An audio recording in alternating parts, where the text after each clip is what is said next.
Hi guys, welcome back. I read more books and it's time to put them in my reading journal. I am using a Hobonichi Weeks. Like I've said before, I love this little guy for tracking my reading, and I get a lot of dopamine from these little book covers. Again, printing with my HP Sprocket, speeding this up for you guys so you don't have to watch me cut them out. But yeah, it's just fun, and they're cute and they're easy. I do have beef though, because the HP Sprocket dies all the time. I have to charge it constantly, so that's another con, in addition to the color not being great. But again, I got her secondhand for not very much money, so she does the job.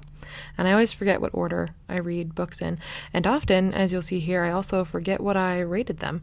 But anyway, this is The Dead Cattail Assassins by P. Djeli Clark. This felt like a D&D campaign in the absolute best way, and I loved it. This was 4 stars, even though I wrote 3.75 here. I'm a liar, and I actually meant 4 stars. You'll realize, I'll forget that and realize this in just a second. But then I read Just Mercy by Bryan Stevenson, and this blew me away. It's all about the death penalty and capital punishment in America, and I think it's a must-read for anyone. It'll really make you think, and every opinion you thought you had about the death penalty, I think, will be challenged if you read this book in a good way. Then I read My Darkest Prayer by S.A. Cosby. This was his first book, and so now I'm all caught up with his books ready for his next one to come out in June, and it was okay. Still great writing style, still loved the narration, but the plot was not as tight, in my opinion, and yeah, it was good. I enjoyed it, but it just wasn't my favorite of his, and I'm just happy to be caught up with all of his books now.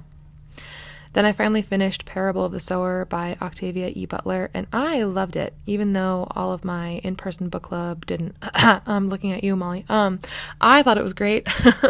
Obviously, it's very dark, it's very heavy, but I love Octavia Butler's writing, and even though she never got to finish this series, I could see where she was going with this idea of humans eventually living in space, and we see that theme so often in sci-fi novels that I loved this look at how do we build society, how do we rebuild community in the wake of the end of the world, and what would a community or a belief system like that, how would it look and how would it carry into actually living in space. So I really liked it. It was a 4-star read for me.